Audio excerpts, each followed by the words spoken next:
Once upon a time. Welcome to Australian Book Lovers, your destination for imagination.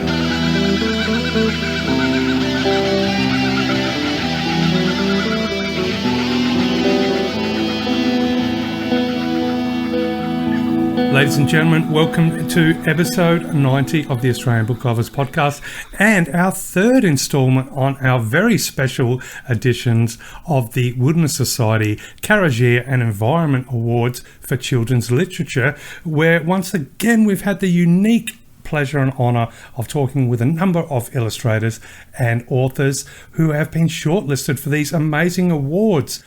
And so, Veronica, who are some of the awesome people that we got to chat with for episode 90?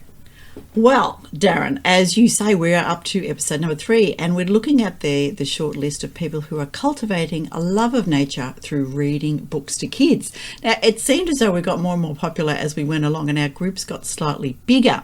So group 3 was Millie Formby, who is an illustrator, and her book, she was the illustrator for A Shorebird Flying Adventure, and we met her author Jackie Karen back in episode 1.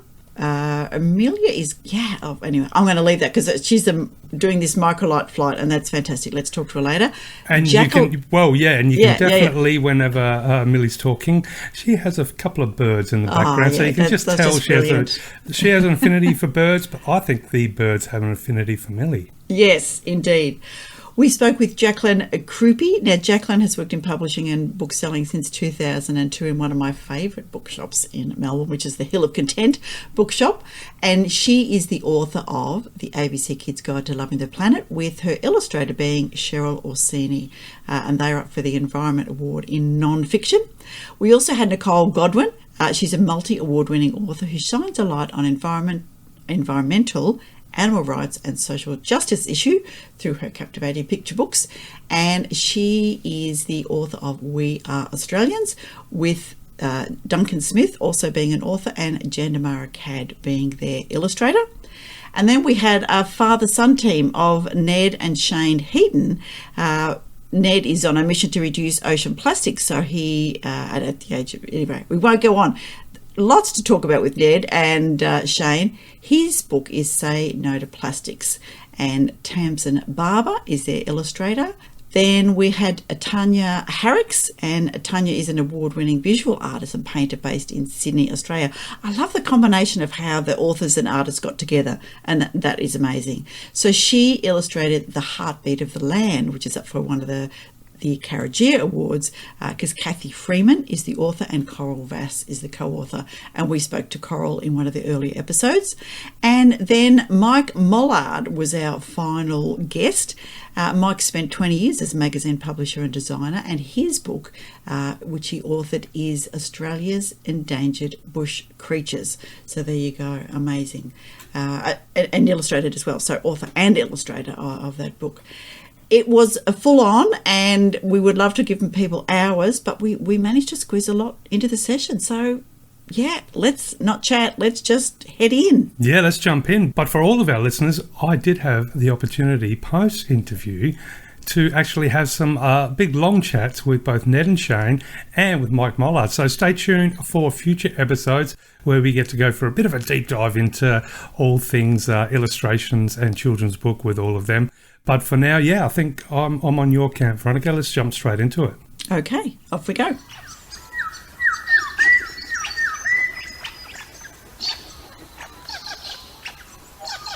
Welcome, Australian Book Lovers listeners. We have a third and beautiful group of authors and illustrators from the Wilderness Society Australia's Karajia and Environmental Children's Literature Awards, which is a bit of a mouthful, and you think I'd get better at saying it after 3 times.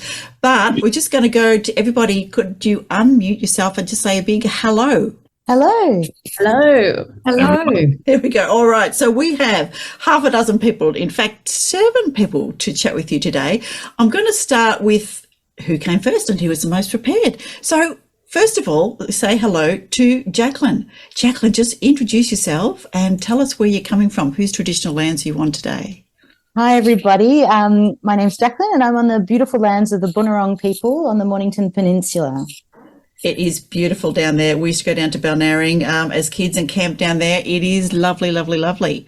Special Cold today. place. It is a special place, yes. And I know my little great niece and nephew they lived down there for a little while and had kindergarten, and they had the most beautiful Indigenous elder come to their kinder all the time and tell them stories, and they would tell me about Wah and all the people that all the beautiful creatures down there. So lovely, and welcome. Thank you. Jaclyn, you've been working in publishing and book selling since 2002 and work at one of my favourite places in the whole world, the Hill of Content Bookshop. Are you still there? I am. Yeah, I've been there for 10 years and hope to be there for many more. It's lovely. Very good. All right. Tell us a little bit about your book, please, and also about your illustrator, Cheryl Orsini. Yeah, so my book is called The Kid's Guide to Loving the Planet, and it's actually part of a series that ABC Kids have done over the years, and Cheryl Orsini has illustrated all of them. I haven't written all of them. This is the first one I've written, but it's a lovely sort of beloved series by a lot of families, and this is the first time it's sort of tackled an environmental angle. And so they asked me to write it, I think, because I'm a big gardener and I know a lot about how to, bring insects into your garden and creatures and things we can do to make a lighter impact on this world. And so I wrote it a long time ago, and it feels like a long time ago. I think it was in 2019. And Cheryl came along and just started to bring it to life. I'm sure everyone who's a writer on this podcast will talk about sort of that amazing experience of seeing the words brought to life in images and just how special that is, because it's all well and good to have the words, but it's not a book, especially not a book for children, without these illustrations. And it's just I'm flicking through it right now, and I can't believe I wrote it. The illustrations make so much difference, don't they? It is really just do. magic. I think when we were talking to the last group, magic is how it's described. Absolutely. And there's lots of ideas for things that preschoolers can do. So there's, how to make seed balls and how to grow peas and just lots of little tips and tricks to get outside and actually do something good for the planet. And seeing those illustrated was particularly lovely because I think when I wrote them, I was so focused on, instructions and conveying everything you need to know to be able to do this task. But then the illustrations are just so playful and fun, which is, of course, what you want the activity to be. Yeah. It's lovely. Yeah. And look, it sounds like it's come a long way from putting carrot tops on cotton wool boards, which is about all we did in school in my day. Yeah, I hope so. Gosh. Are there any tips for growing Brussels sprouts? Because they defeat me every year and I get so mad at myself when I see how beautiful they are in supermarkets. I can't grow them. You're not planting them early enough. That's the secret with Brussels sprouts. So you've got to plant them in, where are you, Darren? I'm down in South Australia. Yeah, you've got to plant them in January, basically. Oh, wow. Yeah, really early. They take a really long time to create those stalks and then produce the sprouts. So, we're basically planting brassicas in where I am anyway in sort of April, but my Brussels sprouts I get in January, February sort of time. Wow. Well, you know what I'll be doing in January? High summer. Hopefully planting Brussels sprouts or we'd be at the beach. Absolutely. Mind you, I think you can keep your Brussels sprouts. They're one thing that I never made my children eat. Oh, bite your tongue there. Yes. All right, and we're up here, and while I'm on Wurundjeri country, we're up near the Macedon Ranges, so we try not to plant anything before Cup Day because the frost and things will get them. Yeah, lovely. Jaclyn, thank you. We'll come back to you. So now can we have a chat with Nicole Godwin? Nicole, introduce yourself. Tell us where you are, please. Hi, Veronica. So Yuma, hello. I'm on Ngunnawal land in Canberra and it's a bit chilly in winter. We've had lots of frosts at the moment, but Ngunnawal land has been a meeting place for thousands upon thousands of generations. So it's a pretty special place with such an amazing deep history as well as an incredible beauty. The Brindabellas are just magnificent up there. Absolutely. You can see the snow from, many places in Canberra. Yes. And I know that I do some work with hospitals up there, and I was at the hospital where the elders have created the most beautiful backdrops with the along all the walls and the corridors, and everywhere you look, the Brindabellas are just looking gorgeous. So yeah, fantastic. They are. Yeah. All right. Enough of chatting about Canberra, because we could probably compare coldness down here in Melbourne. Tell us about We Are Australians. Yes, so We Are Australians was created by myself and Duncan Smith. We're co-authors, and we've used existing artwork from Jandamara CAD, which has really brought our words to life in just the most incredible way. So We Are Australians is really about what it means to be a citizen of Australia, but a big part is about connecting to living, breathing country. And we talk about it in the book as it holding memories, sustaining us. And what we encourage people to do, it's encouraging a call to action for people to listen deeply to stories, to points of view, and to country. So it's a real blend of what it means to be a citizen, walking the path to reconciliation, and that deep connection to country. And that's where particularly Jandamara's art is just complements our words so well. And because it was existing artwork, we actually went back and changed some of our words in the book as well to ensure that it really melded and worked well with his illustrations, his artwork. Fantastic. So, yeah, a little bit of an iterative process. It was. And in fact, it's one of the most iterative and collaborative books that I have worked on. So it was published by Wild Dog Books, and very much it started out originally as a book about citizenship, but we soon realised that it needed a lot more depth, and that was bringing in Duncan as a co-author and really looking at that connection with country and what it really means to be an Australian. So it morphed a lot on its journey, and I know I can speak for Duncan and Jandamara. We're just really proud of the end product and what it actually came to be. Another key part of the book that I know that teachers are using a lot in classrooms is we've got a timeline at the back. So the timeline's focused on different aspects of citizenship, voting rights, and really key events that happened in history as well. So as well as the story, you've got then those bits of key information that I know teachers are using for units of inquiry and for further discussion. That's fantastic. And, yeah, teachers' notes and video clips and all those kind of things seem to be very much part and parcel of picture books these days. Absolutely. And I think particularly books like these, we know that teachers are really looking for picture books that can start discussions. And what, so pleased to see, you can see with people on this call that, there are more and more picture books that are hitting that mark and that teachers are, using in their classrooms on a daily basis. So that's just so encouraging to see. Yeah, absolutely. Thanks, Nicole. We're going to switch over to Myke, who makes it a little bit easier because he was the author and illustrator of his book. So welcome, Myke. Hi, how you going? Going well. Where are you today? I'm on the Mornington Peninsula too, so I'm in Buddha country. So yeah. Excellent.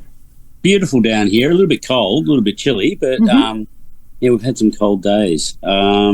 Yes, I am the author and illustrator, which is I also design the books, and I try to use the design to find the marriage between the writing and the illustration.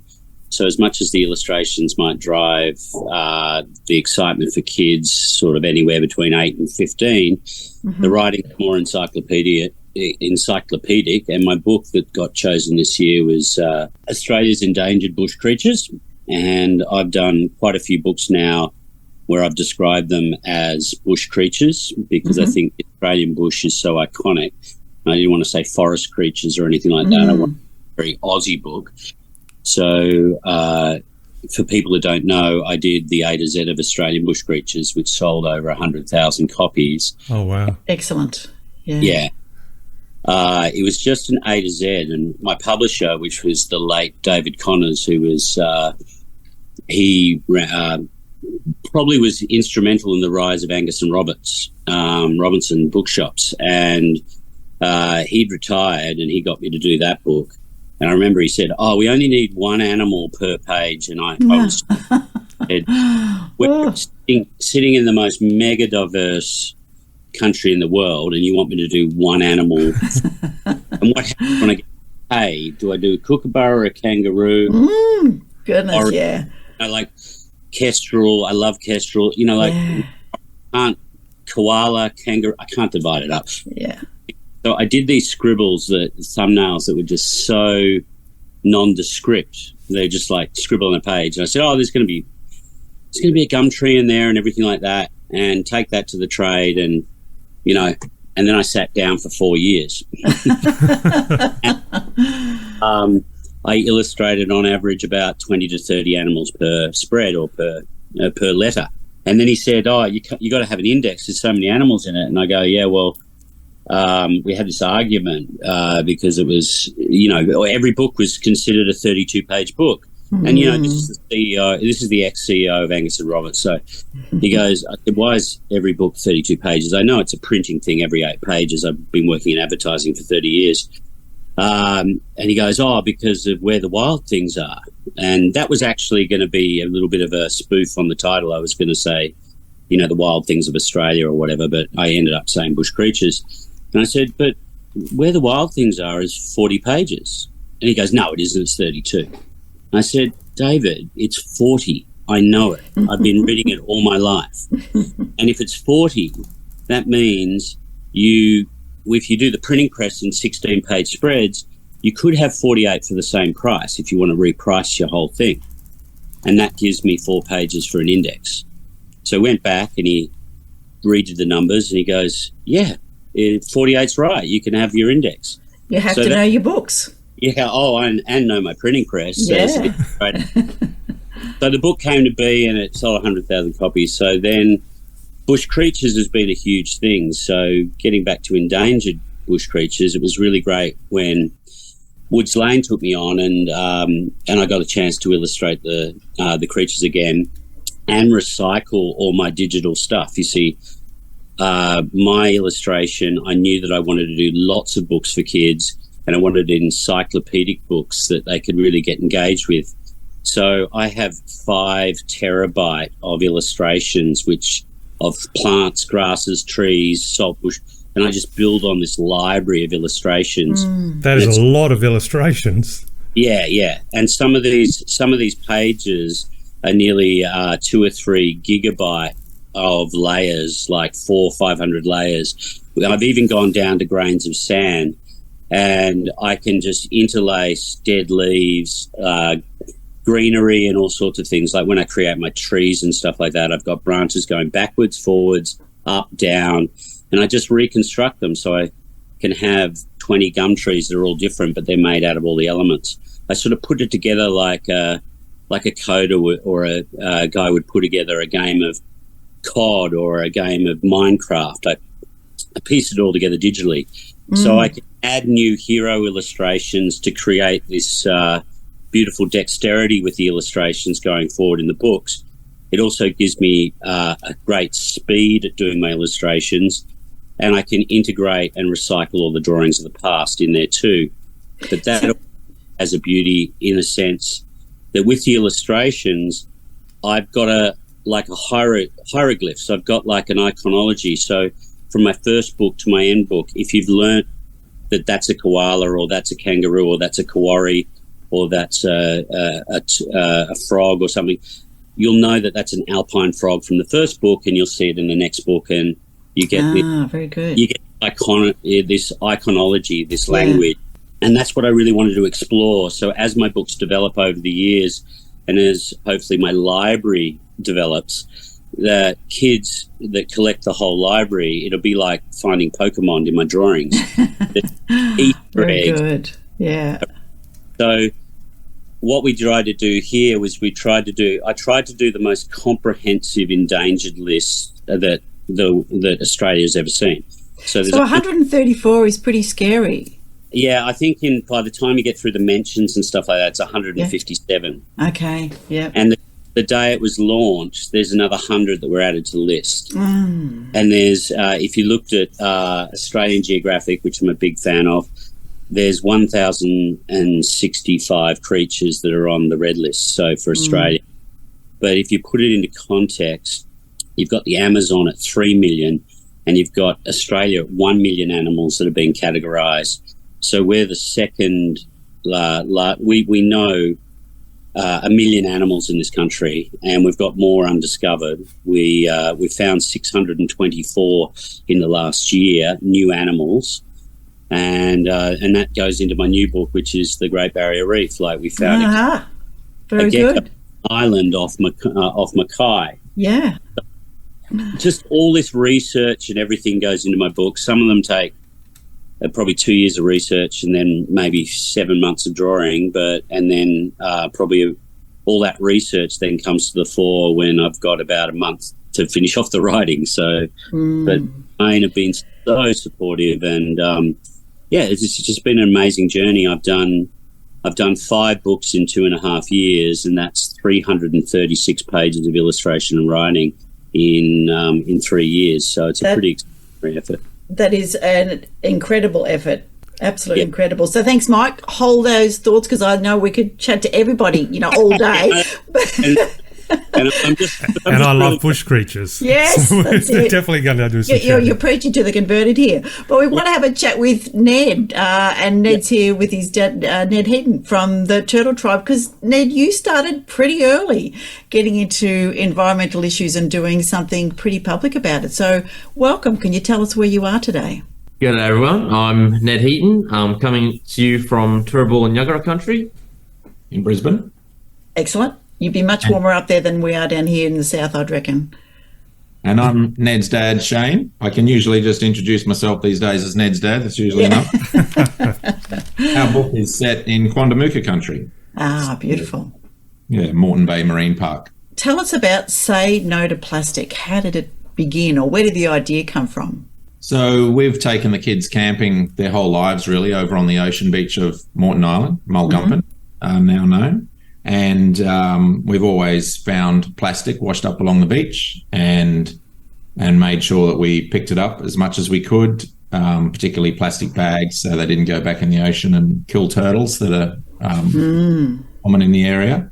And so Ned really grew up seeing this issue firsthand of plastic pollution on beaches. And then when he was 11, we enrolled him in a business course, and I'll let you take over from there, Ned.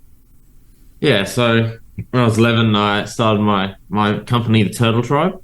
And I wanted to do something good for the environment. And I've come a long way since I started when I was 11.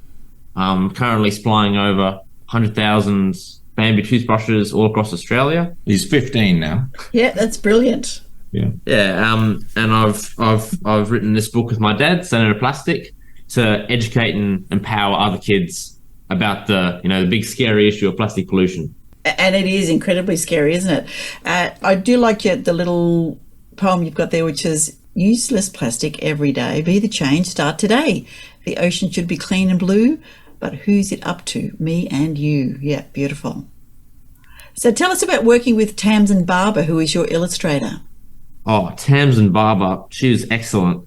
You have the book there, so you can see that there's absolutely... I don't actually, but thank you. It was her first children's book. Yes. But she did a fantastic job. They're absolutely beautiful illustrations.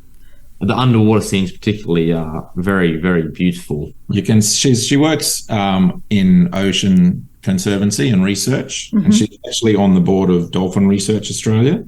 Ah, beautiful. And she was a customer of Ned's at the Turtle Tribe, and we were putting out to our tribe that we were writing this book, and she offered to illustrate it for free. Yeah. Oh, well, you can't go past that. Well, no, we didn't let her. But we didn't know when she offered, what she could do. How good she was. No idea. Someone said, I can illustrate your book. So, there you go. Yeah, it couldn't have worked out better. So, Ned, how different was the experience of writing a book, or Ned and Shane together? How different was that to your business as usual, which was producing and distributing your toothbrushes? Yeah, well, my business it's what's allowed me to have so much success is that it's not just a business. There's also like a mission accompanying it, and the mission of, disrupting the plastic market and really educating people about plastic pollution. The book is, an integral part of my mission. Inspiring kids that their voice does matter and that they can create change, just like what I've done. Yeah, brilliant. And slowly, little bits and pieces are, working towards a plastic-less society. I know lots of the bigger supermarket chains have said no, and everybody moves to reusable bags, and there's lots of going back to string bags of my youth and all those kind of things, which is all excellent. Yeah, it's funny though, isn't it? I when I go hiking and stuff like that, obviously you come across a bit of rubbish here and there, and never a good thing to see. You pick it up, but we've got so many pristine beaches down here on the mid coast and south coast, South Australia.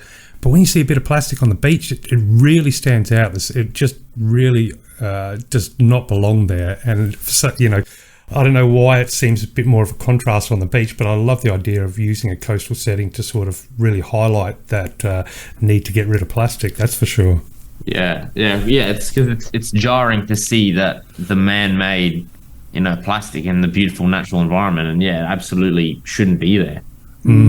By 2050, scientists predict there'll be more plastic in the ocean than fish. That is a terrifying. That's a terrifying statistic. Can I add something? I've been researching plastic, and when 80% of it is recyclable, and they do predict that by 2030 there'll be 2.2 billion tonnes of waste plastic in our oceans and in our forests. And that's an incredible statistic. It's sitting at something like 177 million tonnes at the moment. It's staggering to think. Absolutely. It's so hard to imagine, isn't it? Because, I walk to the end of the street and go for a walk on the beach, and I don't see that. Do you know what I mean? I see a beautiful, clean ocean. It's almost like it's out of sight, out of mind. Yeah. But if I were to see, at least a little bit of that scope of the plastic floating in there, I think that would completely freak me out. I think that's something that could probably benefit all of us, is to see, or at least have some sort of visualization or some sort of visual cue, I guess, to sort of put in perspective how much plastic really is out there, because for most of us we don't see it. Yeah, well, most of the plastic is not visible, as you say.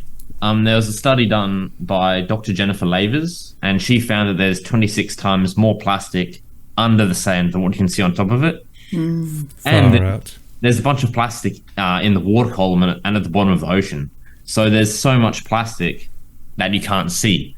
But as for making it easy to understand and comprehend the scale of this issue, there's predicted to be around 50 trillion pieces of plastic in the ocean, and that's more pieces of plastic than stars in the Milky Way galaxy. That's nightmare material. We've got a long way to go, haven't we? So the book's great for young kids to introduce them to this issue and show them what they can do about it. And because, as you say, they don't necessarily see it if they're going to a busy manicured beach like at Surfers Paradise here on the southeast Queensland coast. You don't see necessarily a lot of plastic on the beach, but you go to a wilderness beach like Mulgumpin, where we go, you see a lot. All right, we are going to move from the beach to the land. I'm going to talk to Tannya Harricks. So Tannya is the illustrator of The Heartbeat of the Land, and we're lucky enough to chat with one of her authors, Coral Vass, the other day, and the other author, of course, is Kathy Freeman. So welcome, Tannya. Where are you today? Hi, Veronica. Thank you. I'm very lucky to be on the land of the Guringai people, and in a council now who protect the trees so well that we have so many beautiful birds and wildlife in our suburb. Even though we're in Sydney, it's urban, but I'm surrounded by wildlife, so I feel very lucky that Excellent. The trees are protected here. So tell us, how did you get involved with The Heartbeat of the Land?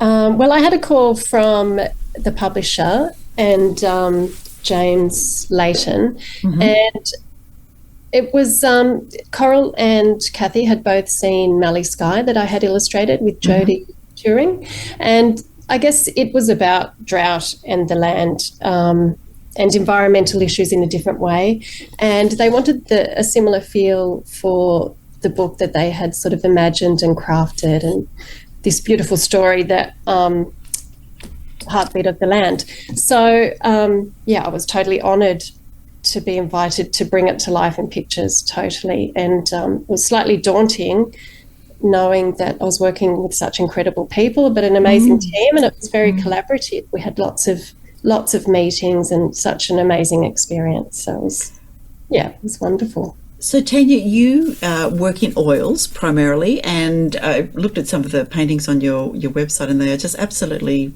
beautiful and lots of layers. And Myke talked about the layers that he did in building his work there. Tell us about how you developed that style of oil painting with the big bold strokes. Yes, I was. I wish I had access to Mike's reference library. It sounds incredible. Perhaps you can chat later. I do use traditional sort of media, and I love painting in oil because it's very organic. And these things. Books take time. The writing takes time, and the illustration takes time. And I think the more time you can give it, the more comes out that you may not have planned for in the beginning. And so those beautiful things evolve, and discussions and anything that can have time given to it sort of grows and develops in a beautiful organic way. So using oil paint is lovely because I can sort of shift it around, and I can work very large, and I pin paper that I work on, an oil paper meant for oil painting. I pin that in large sheets on my studio wall, and I work standing up. So I really, I use a lot of physical movement, and I'm quite engaged with the process. I get into the zone really. I'll sketch in charcoal first, which is also a very organic medium as well. Yeah, so there's a plan and a sketch that I work to, but quite often I can sort of adjust it as I go. And I like those little things that happen. They add a bit of magic and artistic license, I guess, too. Yeah. Seems to be quite a bit of magic involved in children's picture books. So tell me, I'm just imagining you there, painting against the wall. And it's a wonder Darren hasn't jumped in and said to this, do you have a music track in the background? Well, I used to listen to one particular playlist for about maybe 8 years while I was painting, because I wouldn't have to think about even the music. It was weird. Just comfort, yeah. But actually I listen to audiobooks now. Aha. With illustration where I've done the sketching. So, I don't need to, be too, I can sort of multitask. It's a good way to read because I don't have much time to read. There you go. Now that is, and audiobooks are great. I will admit to even sticking on the audiobook when I whiz out to feed the chooks, even if it's only 2 minutes. All right, that is brilliant. Thank you. Now, Tannya, we're going to move on to Millie. Now, really pleased that we're able to catch up with Millie. Tell us where you are in Australia today. Yeah, hi Veronica. I'm coming to you from Kalkadoon country in Mount Isa today. And thank you to the little bird who very kindly just, tweeted that they were there as well. Sounds delightful. So now, Millie Formby, you are the illustrator for A Shorebird Flying Adventure, and we have had a chat with Jackie Karen in the very first group of people that we spoke to, but you're kind of doing one of the most exciting things. So tell us about the microlight. Yes, so the book A Shorebird Flying Adventures, based on a big dream that I had to follow the shorebirds on migration from Australia to Siberia. And I guess as a stepping stone to that, I've been flying around Australia in the microlight. So I'm in the middle of that trip at the moment. That is incredible. Brilliant. Yeah. Go, Darren. Oh, I'm just awestruck. That is definitely something I could imagine would just be a dream come true. And the microlight, is that going to get to Siberia? How is that going to work? Yeah, I'm not sure how it will work. I'm sort of putting that aside for the moment and just focusing on the trip around Australia. But I've got some things in the pipeline with that bigger trip. But the trip around Australia, it'll be about 15,000 kilometres, which is similar distance to what the shorebirds fly on migration up to Siberia. They fly 12,500 kilometres from here to Siberia up there to breed. And back again, it's about a 25,000 kilometre round trip. So really just flying the similar distance to what the birds do.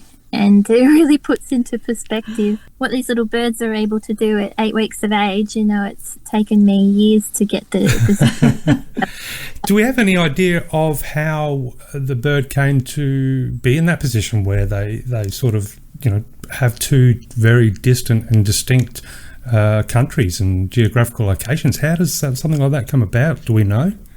Yes. So the theory is that, birds have evolved and adapted over time to exploit two areas where there's rich resources. So here in Australia, you know, they've got the food they need and the habitat in the summertime here.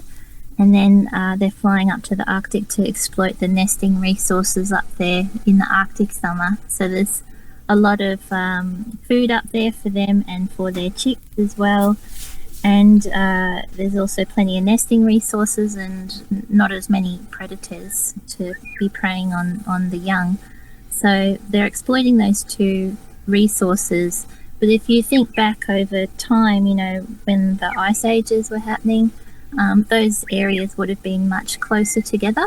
Mm-hmm. As the ice has receded, the birds have evolved over time to fly further and further distances, and now it's at a point, you know, where they're doing quite extreme, southern to northern hemisphere trips. Yeah, that is absolutely astounding.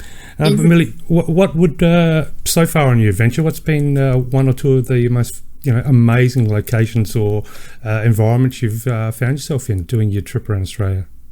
Yeah, well, one of the most amazing ones was just recently. I've just come from the Gulf of Carpentaria. So that was pretty epic, being up around there. The huge mudflats and mangroves up at Karajia and Burketown around there. It was pretty incredible. And also flying around the Great Australian Bight was absolutely incredible. Flying along it's just epic. Flying along the Nullarbor was really, really beautiful. But that's a hard question to answer. It's like saying which is your favourite child or bird, isn't it? It's brutal. Right. It's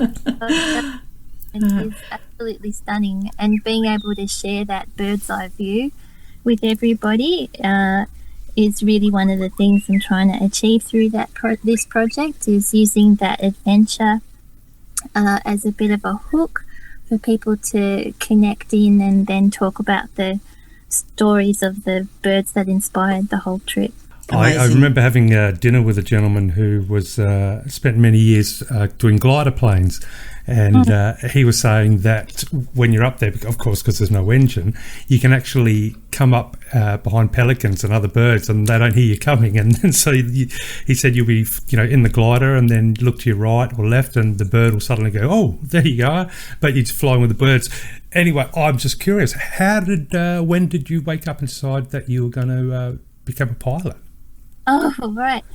So that was about 7 years ago. So I didn't have any aspiration to be a pilot before I came up with this trip. So I've been working in shorebird conservation for 10 years or so now. Mm-hmm. But I was working at the University of Western Australia, and I was talking to a colleague at work, and he was telling me his brother flew a microlight, and it was pretty easy to learn and cheap to get your license.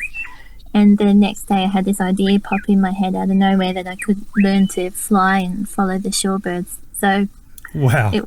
It was a good 6 months before I actually had the courage to, give it a go. And I did a trial instructional flight in a microlight. And I got the flying bug really hard. So, and for listeners that might not be aware, what can you maybe just elaborate on what actually is a microlight? Oh, sure. It's a type of powered hang glider. So it's a hang glider wing with a 3-wheel trike base that hangs underneath it like a pendulum, and it's what we call the weight shift aircraft. So you're holding onto the hang glider control frame, and you physically have to push the wing left or right or forwards or backwards, and it's an open cockpit aircraft. Wow, that's got to be pretty damn exciting to be up there, and you feel a lot more connected to the atmosphere and the world around you, I'm sure, than a normal sort of flight. Yes, which is why I chose it. I think it gives you an experience of what it's like to be a bird on some level. And yeah, you are exposed to the elements, and you feel the air and how the wing is responding to what the air is doing. It's a bit like swimming, I suppose, being immersed in the air in the same way you'd be immersed in water, and you can feel the action of the air over the wing and things like that a lot more than what you do with a fixed wing aircraft. Jaclyn, can we switch to you? And you've also got some beautiful titles, about gardening. Nonna Knows Best and Garden Like Nonna. So tell us about, in the ABC Guide to Loving the Planet, you've talked about some of the things that kids could do. Have you had any feedback on what their favourite thing to do is from the book? Oh, what a gorgeous question. Well, one of the lovely things about social media is that I get sent photos of some of the kids beautiful. And what they've done. And I've seen some great little veggie beds. Very good. Built, yeah. And I've seen some lovely insect hotels. I've been sent photos of some really creative insect hotels. I'm trying to visualise what an insect hotel is. So it's where you get little bits of bamboo and sticks and other bits and pieces, and you put them together and you hang them in a tree, and native bees can use them, and other insects can use them as well. And they're just a lovely little sort of place of respite for insects and native bees in your garden. You can use twigs as well. And they're also called bee hotels sometimes. Beautiful. But I find in mine, I do get probably more insects than native bees, though I do see a lot of blue-banded bees around here, which is really lovely. Gorgeous. And I just recently was sent a really impressive worm tower. So one of the things is to use some PVC piping, and in your veggie bed, put in a worm tower. And it was full of the healthiest worms I think I've ever seen. Wow. That was impressive. And I've been sent some plans from one family who are going to build a little pond because something I've recently done here, and just the increase in biodiversity that you're attracting to your garden with just water is quite extraordinary. And I filmed a little video on my Instagram of that, and a family got back to me saying we're going to do the same thing. And good. So I'm helping them sort of plan that out, which is great fun. As well as social media, school things. So tell us about your school visits, Nicole. Yes, I can. I love doing school visits because of all the incredibly engaging questions, and some of the feedback I've got from teachers, not something from my school visit, but a lot of teachers have told me that they've developed their own acknowledgement to country using We're Australians as a basis. And they're all quite different and really reflecting that they're in Canberra and just values of the school, and the connection to Ngunnawal land. One of the things that I've found really effective in school visits is I actually take a really long piece of rope, and I get probably half a dozen students to stand, up, and it spans the whole length of the classroom or the hall. And what we do is we use that as a timeline. And I get students to stand at different points. Well, they guess the different points. And one might be when the first fleet comes to Australia. And then another point is when students in the room were born. And those two points in history are really close together. And at the far other end of the rope is the first archaeological evidence of when First Nations people were in Australia. So it's really visually telling when you can see, how far away that is, and all of that history and time that has gone in between that first evidence and the first fleet, and the tiny little bit of time that shows between the first fleet and when they were born. So that's a really powerful visual representation. What a cool way to do it. Yeah. And kids always love being involved and getting up getting up the front. So that works really well. And one of the other things that I know that Duncan does, that my co-author, there's a page in the book that talks about stamping your feet to wake up the ancestors. And I know that Duncan does, you know, sort of that sort of thing with children as well. So really getting them involved and actively portraying different parts of the book. And he uses dance a lot as well. So, but the school visits are just powerful, as I said, mainly because of the involvement of the children, the questions, and they're so keen and they're engaged, and intuitively they understand, you know, the content in the book and the value of connecting to country and using all of their senses to be outside, and they're listening and they're smelling country and they're feeling country. So there's some really practical ways we go through how they can connect with country. Excellent. And bring it on. We've just started Rob Collins presenting the first scientist, and that was pretty amazing too. Looking good. All right. We've got a few more bodies to get through in a few more minutes. Myke, tell us about TikTok. I've had a lot of fun on TikTok. I'm getting up to 2,000 TikToks now. Following's not huge, but it's 7,500 people. And I think that's pretty significant. I think I have nobody following me on TikTok. I just, as an author, I thought, I just can't do that. And I went back to Twitter, but now I have to think something else. So illustrating photography, TikTok and filmmaking, I think that kind of is a nice niche for you. Well, in terms of the plastic, and this is what I like about, everyone here today, just the incredible diversity of books. It is amazing, isn't it? Yeah. Amazing. And the thing about plastic, I'm researching plastic for a future possible documentary or book. Migrating birds, I've investigated in my backyard birds, and I've actually done a chart which is a globe that is Australia-centric that shows the bird past to Siberia, so I've done that. But, it all started when I did ABC. Then I went to Endangered, and that was my favourite book because it sort of investigated, it gave me all the research on the migrating species that are endangered and the frogs and all these different environments and the Great Barrier Reef.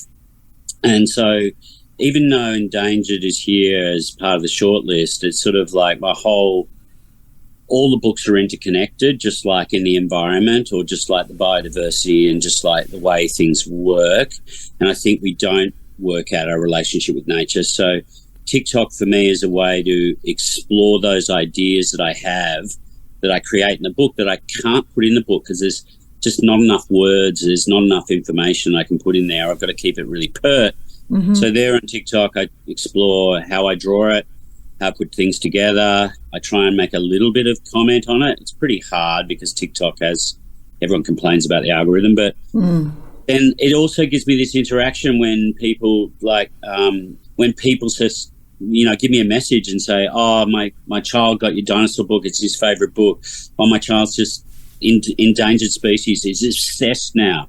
So it gives you this access and this dialogue with your audience. And I've done many incursions before in the past, but they're also fleeting, and it's great to get to know the kids, and that's really good for developing my drawing and developing my writing and getting to meet my customer in a sense. But TikTok is also a way to meet the parents and encourage them to engage with kids.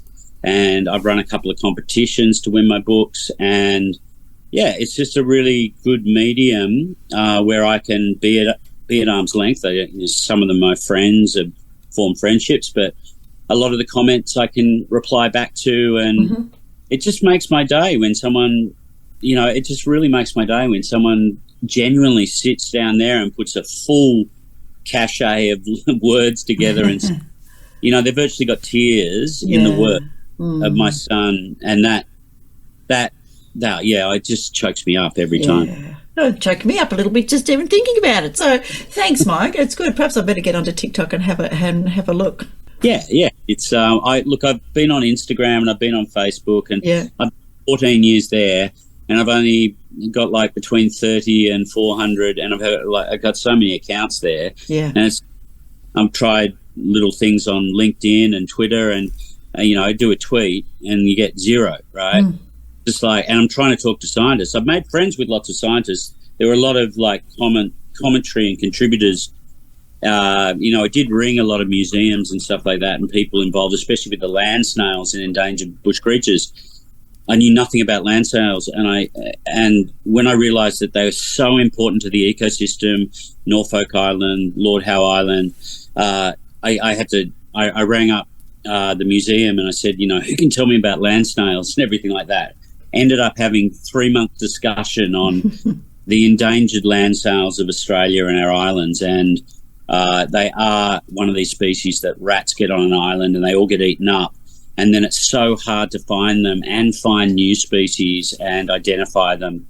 And, you learn all these things along the way, and that's what I want to try and put to social media. But I've got nowhere with the old stuff.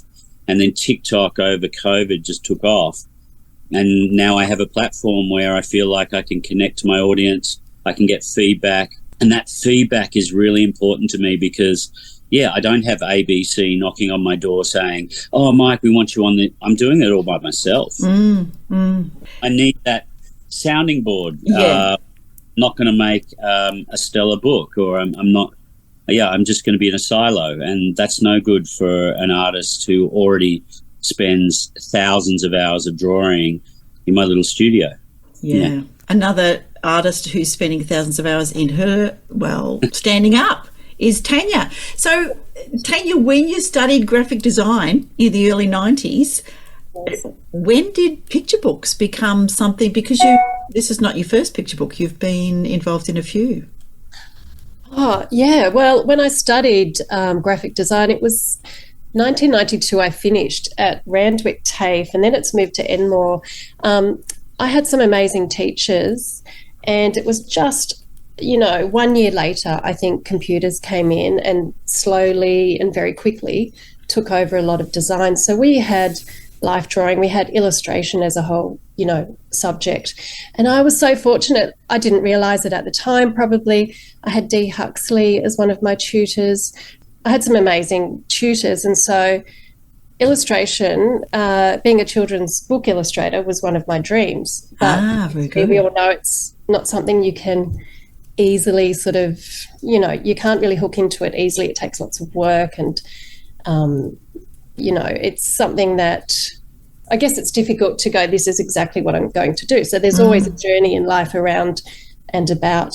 And I did textile design, fashion design, graphic design. And then it was just Donna Rawlins actually, when she invited me to illustrate dingo, because I had painted dingoes, and she'd seen some of the paintings that I had done of dingoes. I had a trip to Fraser Island with a friend of mine who's a photographer, and we just did a self-initiated art residency because I was really interested in dingoes, and we took ourselves there, and as a result I had all this, paintings of dingoes. So Donna saw those, and that's what led to the opportunity to illustrate my first book, or one of the first books, with Claire Saxby about dingoes. And that's really how that started. It's just one of those dream opportunities that came by, but all came together just at the right moment. Yeah. And dingoes are getting a little bit more relaxed up there we don't call it Fraser Island anymore, isn't it? Oh, sorry, no. I have a mental blank now. Nagari. Thank you.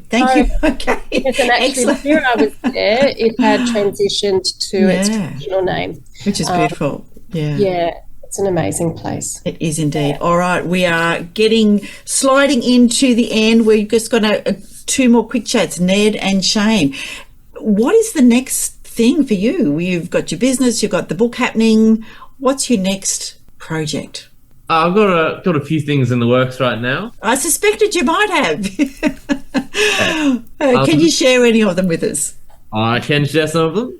So book, we've got a fundraising program that accompanies the book. So kids in schools, they're able to learn about the issue of plastic pollution and then go out and educate their community, and you'll get their community changed over to bamboo toothbrushes and make a profit for their school at the same time. So they're able to learn and then educate the community. So it's like a PNC fundraiser with chocolate or soap, but very good. But with bamboo toothbrushes. Yeah.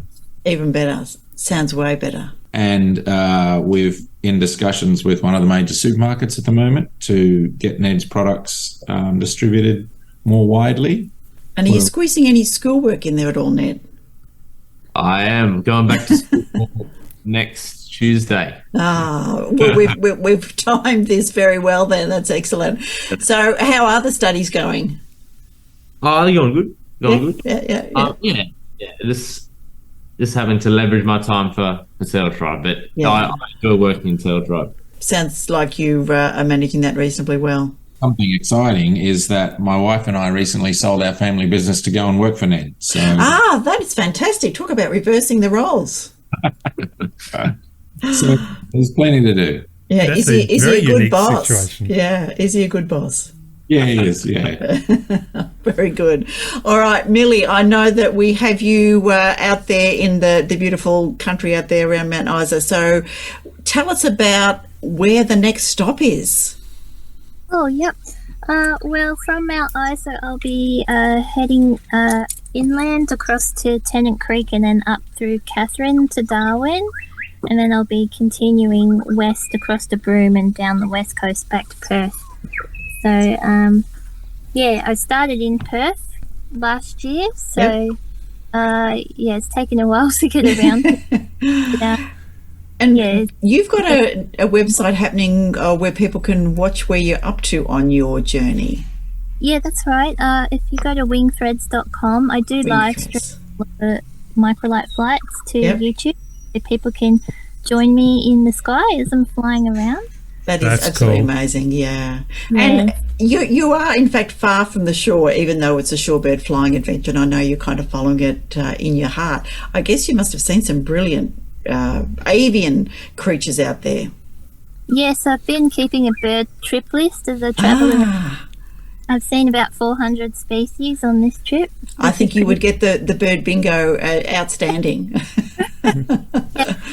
Well, I've been seeing a lot of birds and doing a lot of birding on the trip, and sharing that with people on Instagram and Facebook as well, and visiting schools and libraries as well to do incursions with primary school kids using the book as a entryway into that, showing kids how to draw shorebirds as well to introduce them to getting out and bird watching as well, because when you look at a bird to draw it, you look at the same features that you would to ID the bird. Right. So it really embeds in their memory in a much stronger way than if you just show them a picture and describe it, if you actually get them to sit down and draw it with you. And kids love learning how to draw cartoons and that too, so it's just a really nice way to show kids how they can connect with the natural world around them. And hopefully, breed a new generation of bird watchers. I think so. I've had a few parents and kids contact me and share drawings and experience afterwards and saying, my son wants to, he's obsessed with birds now and he wants to go bird watching and he's been drawing shorebirds. Excellent. And so, having those people share those moments with you, which a few other authors and illustrators have experienced as well, is such a wonderful, validating experience.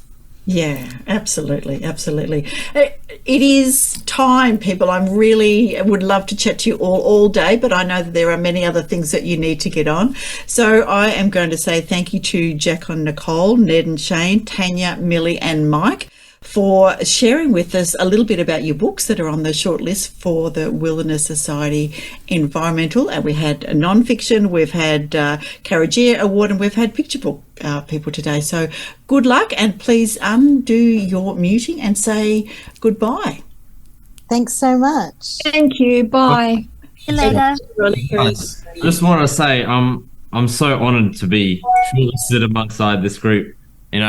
Listening to you guys, it's absolutely incredible. You guys, what you guys are doing is incredible, and it's a great honour to be, with you guys. Good on you, Shane. That is, sorry, on you, Ned. That is fantastic. And good luck with all of your initiatives and with the awards. So take care, everyone, and bye for now. Yeah, thank you so much, everybody. And I can absolutely say that this is one of the really awesome, joys of doing podcasting, because when we finish here, I'm walking away hugely inspired with all that art and all that passion. So thank you, everybody, and all the best with the awards. Thanks, Darren. Bye. Thanks, Darren. Thanks. Thank you all. Bye, everyone. Let's meet again when magic happens.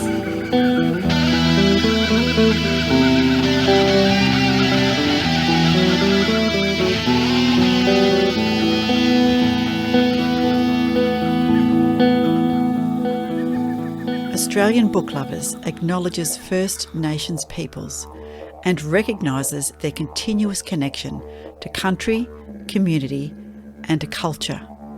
We pay our respects to elders past, present and emerging, and honour the sharing of traditional stories passed down through generations.